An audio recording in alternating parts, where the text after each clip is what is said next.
Assalamualaikum warahmatullahi wabarakatuh. Yang terhormat Bapak Ibu dosen penguji ujian kinerja PPG guru tertentu dalam jabatan tahap 1 tahun 2025. Perkenalkan, nama saya Vini Astati SPD dari LPTK Universitas Negeri Malang pada program studi Ilmu Pengetahuan Sosial dengan nomor induk mahasiswa 24317414169. Pada hari ini saya akan melaksanakan dan membuat video pembelajaran pada SMP Negeri 40 Muaro Jambi, Desa Petaling Jaya, Kecamatan Sungai Gelam, Kabupaten Muaro Jambi, Provinsi Jambi, pada kelas 7 Mapel IPS, materi pengaruh Hindu-Buddha dan perkembangannya di Indonesia. Selamat menyaksikan.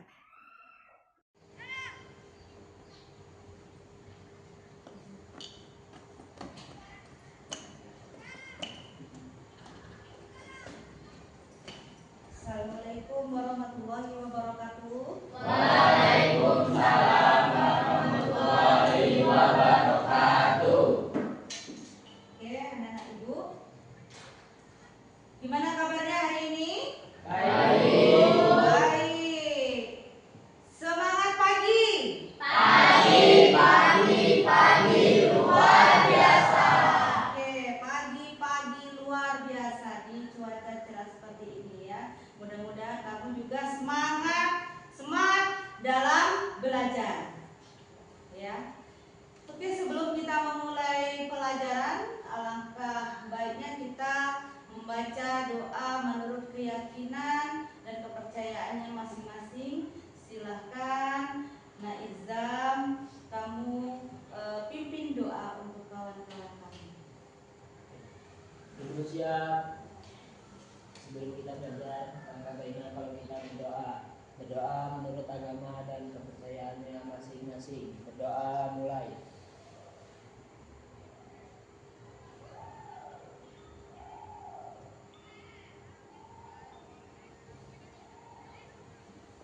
Berdoa selesai. Beri salam. Assalamualaikum warahmatullahi wabarakatuh. Waalaikumsalam warahmatullahi wabarakatuh. Oke, gimana semuanya hadir gak? Hadir? Hadir semuanya? Oke, alhamdulillah, berarti kamu semangat belajar kamu luar biasa. Hadir semuanya, tidak ada yang berhalangan tidak hadir, tidak ada yang sakit, tidak ada yang izin, tidak ada yang apa. Alhamdulillah ya. Untuk kesiapan belajarnya sudah bersih, lantai kita, baju ada yang tidak masukin, oh ini baju Melayu ya, oke. Siap belajar, bukunya sudah, pena sudah di atas meja. Are you ready untuk belajar? Ready. Belajar, oke. Semangat, oke. Ya. Oke. Kita menyanyikan lagu kebangsaan untuk menumbuhkan semangat nasionalisme kalian, untuk menumbuhkan rasa patriotisme kalian terhadap bangsa Indonesia. Mari kita menyanyikan lagu dari Sabang sampai Merauke. Silakan Mita dipimpin kawan-kawannya ya untuk kita menyanyikan lagu nasional. Silakan Mita. Ya.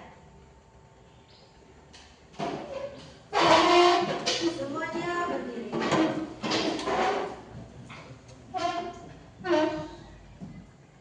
Dari Sabang sampai Merauke, ya. Dari Sabang sampai Merauke, berjajar pulau-pulau, sambung menyambung menjadi satu. Itulah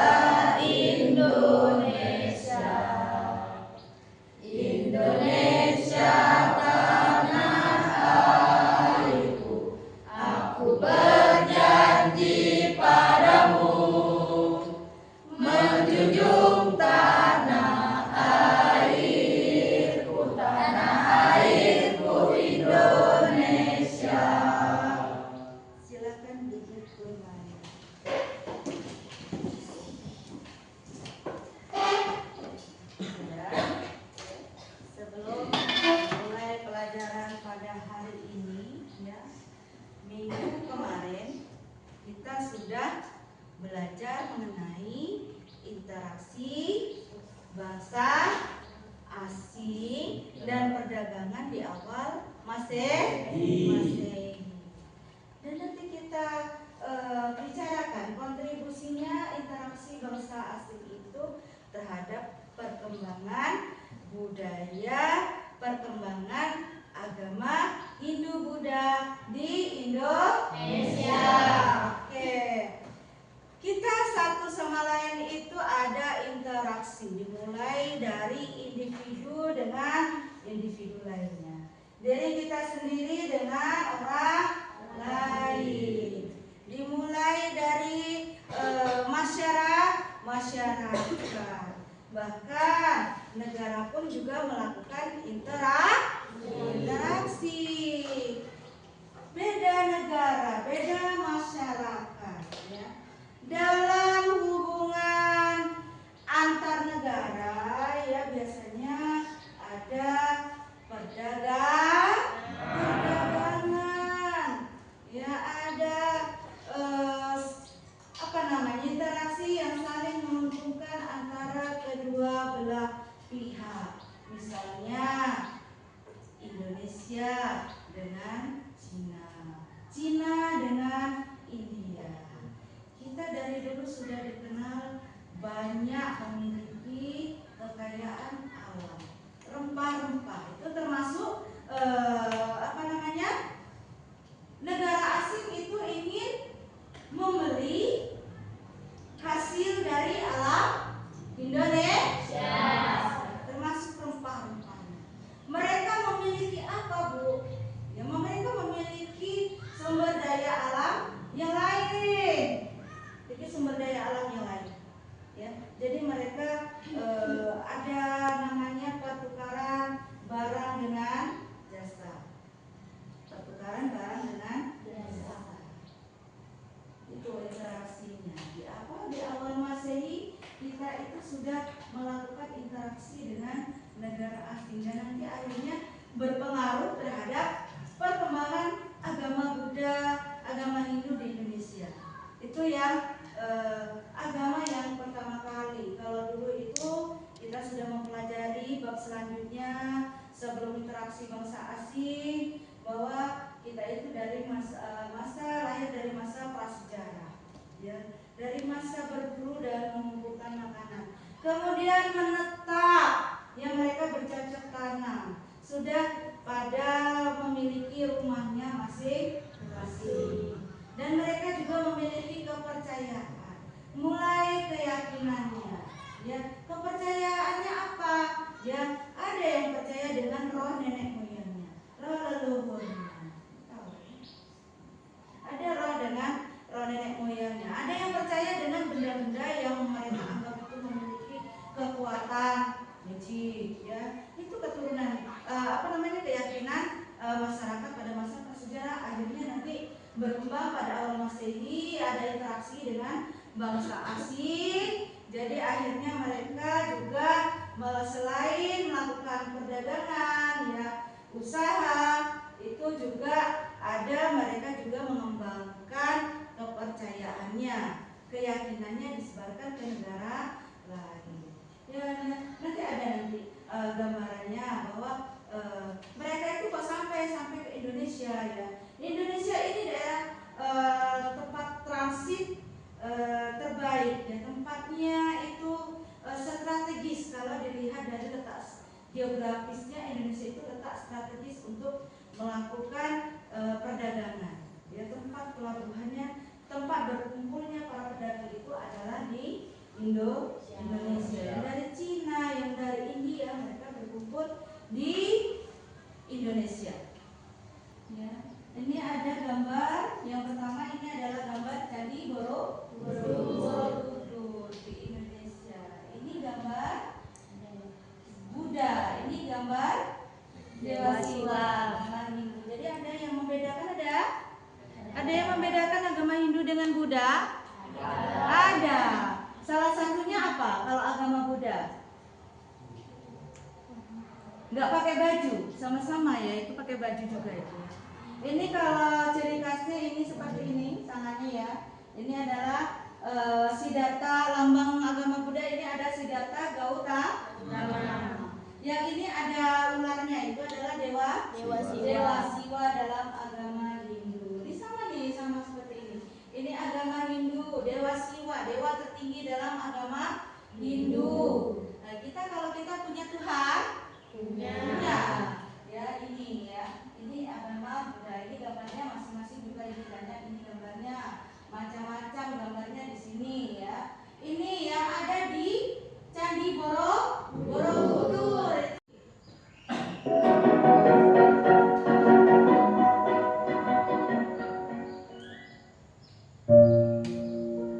Assalamualaikum warahmatullahi wabarakatuh. Halo, apa kabar anak-anak?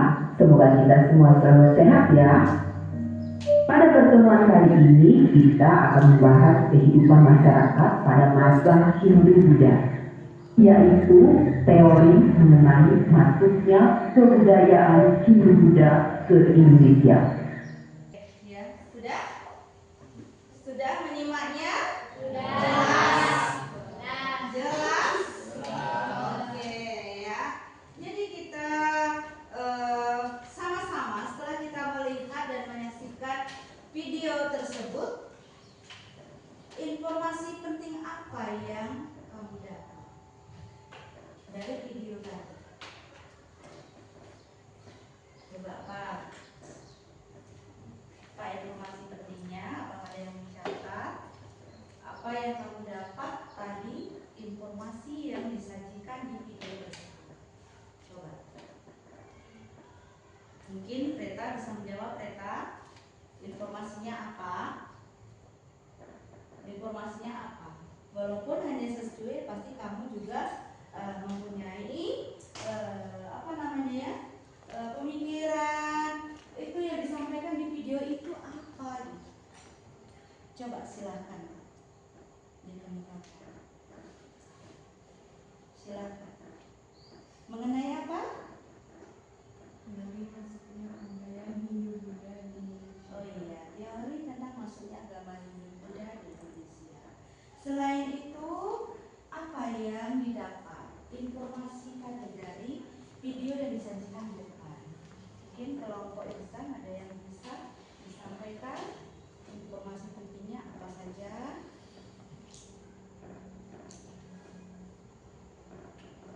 Coba. Apa tadi yang disajikan tadi? Apa yang dibicarakan tadi di dalam video? Maksudnya agama Hindu-Buddha di Indonesia itu ada 4 teori. Oh, maksudnya agama Hindu-Buddha itu ada 4 teori. Coba teori apa saja? Teori warisan, Ya, teori Cina, ya. teori Brahmana, Heeh. sama teori arus balik. Oke, bagus sekali. Ya, itu informasi yang kita dapat secuilnya. Ya.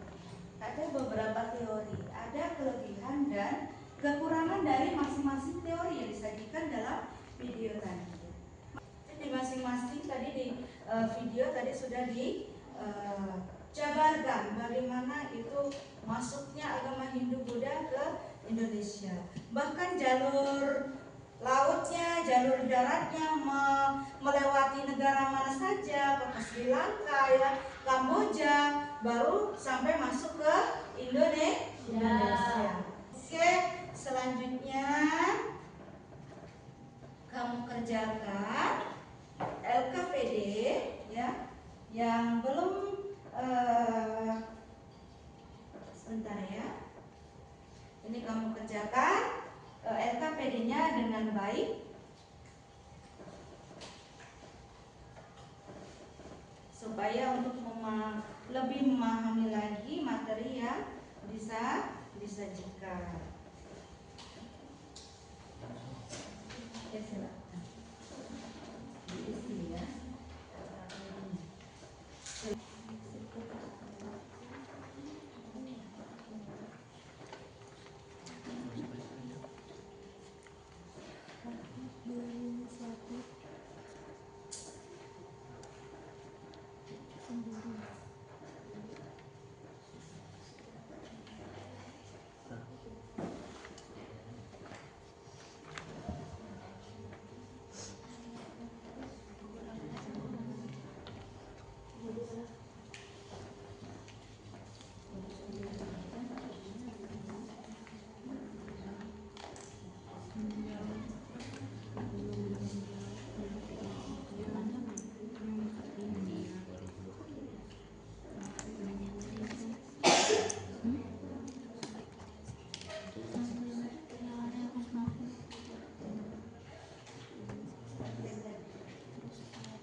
Waisya pakai H. Waisya. Enggak. Kamu juga tulis itu ya. Perbedaan yang masing-masing dari itu sudah disampaikan.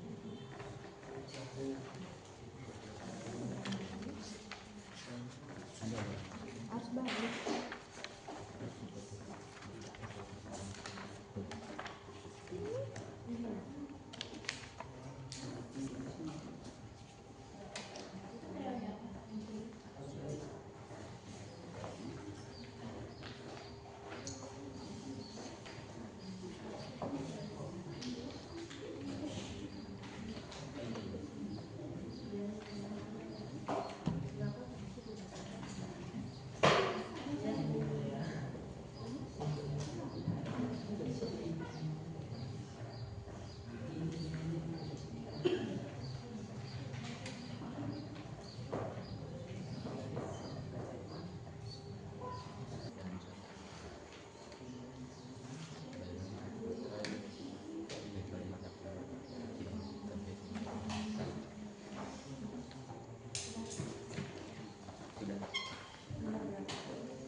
Terus balik menjelaskan dengan aktif dan ada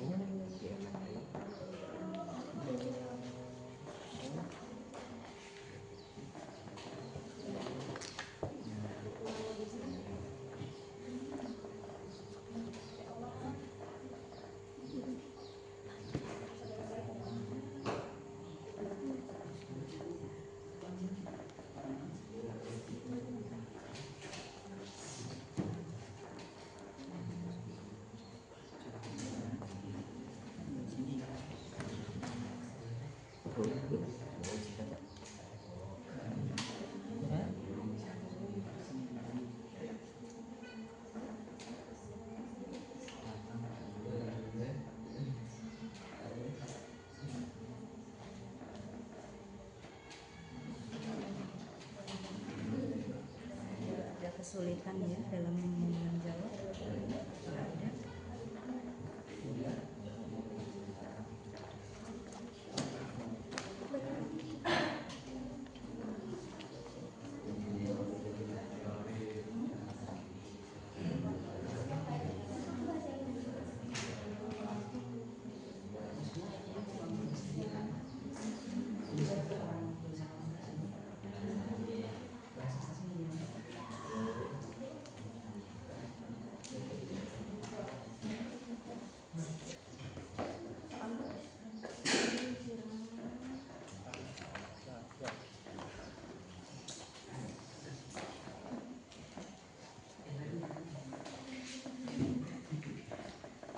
Oke, sudah siap.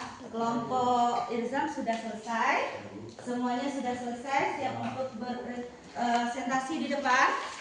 Dan ketika satu kelompok maju ke depan untuk presentasi, yang lain itu menyimak dengan baik. Kalau belum jelas, masih ada yang belum jelas, boleh kamu tanyakan dengan kelompok tersebut, ya. Memberi saran atau kritik yang membangun. Oke, silakan kelompoknya Reta dan kawan-kawan, silakan maju ke depan. Ya, silakan.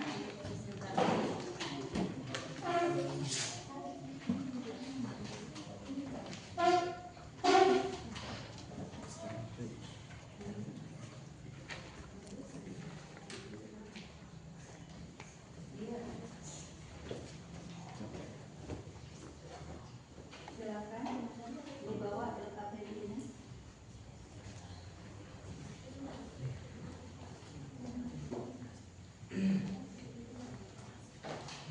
Assalamualaikum warahmatullahi wabarakatuh. Kelompok kami akan mempresentasikan hasil diskusi kelompok.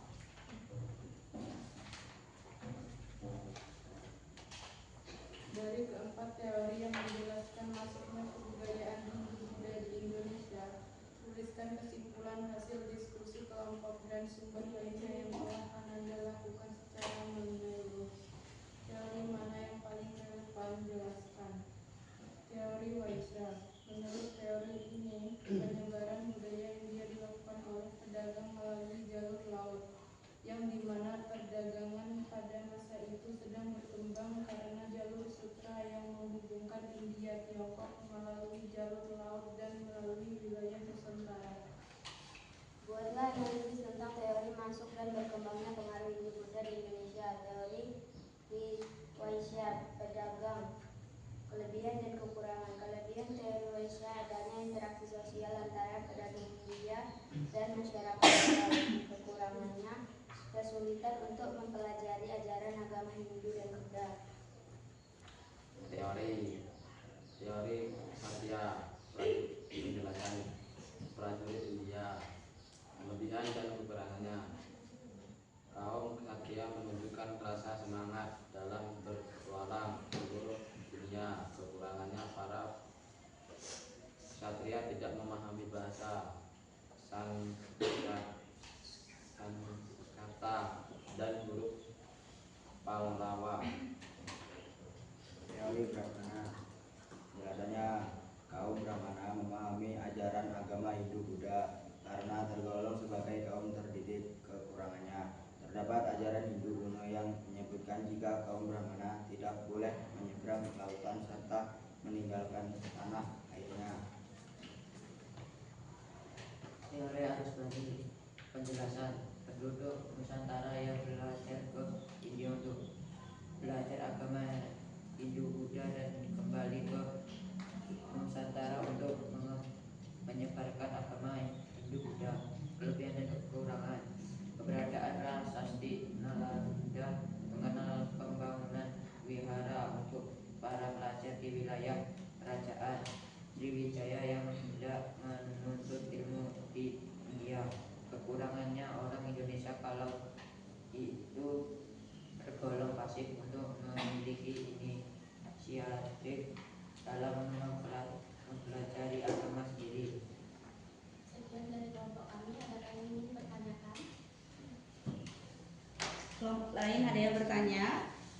Apakah sudah jelas? Boleh memberi tanggapan atau saran, kritik, silakan. Silakan, Irzam. Kalau boleh tahu teori kesatria tadi yang baca kurang jelas, dijelaskan sekali lagi bisa? Teori kesatria, yuk silakan.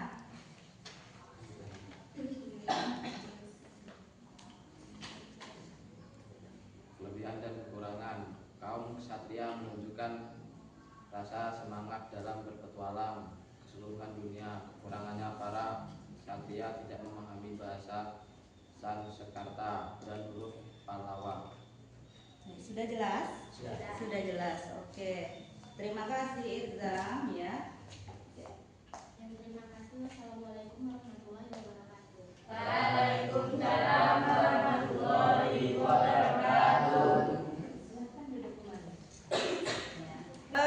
Selanjutnya kamu presentasi sudah ya, kita ambil kesimpulan dari pelajaran yang kita dapat hari ini adalah kesimpulannya kita mempelajari tentang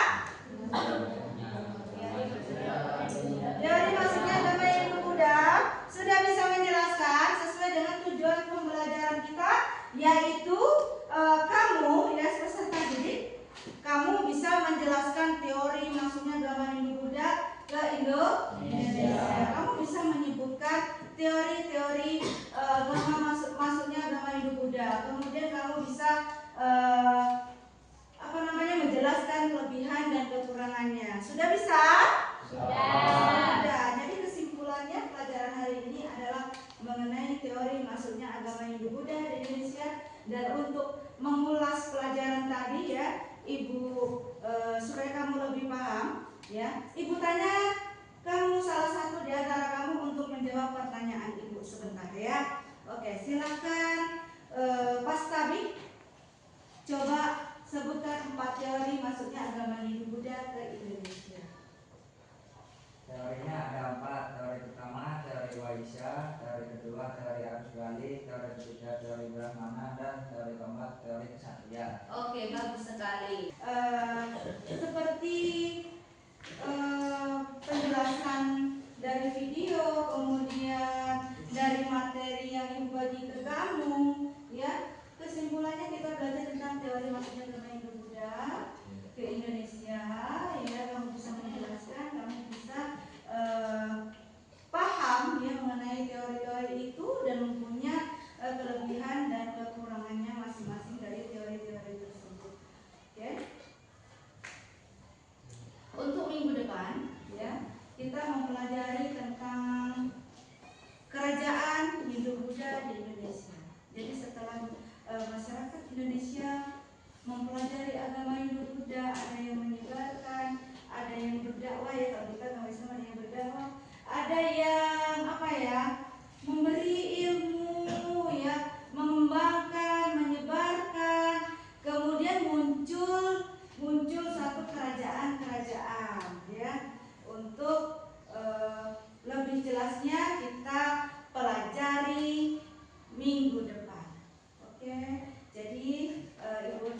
semuanya semangat. Katakan, kamu sehat, kamu bahagia, kamu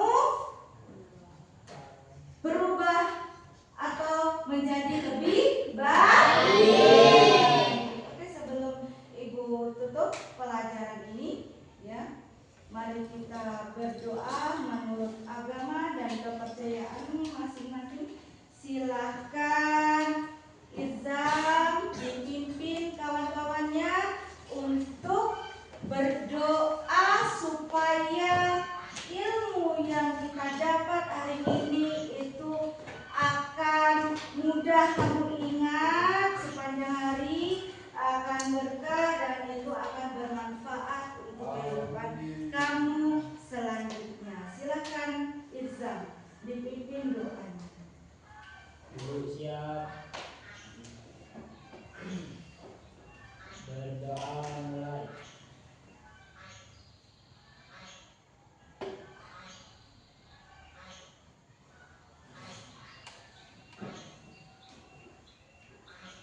Berdoa selesai. Beri salam. Assalamualaikum warahmatullahi wabarakatuh.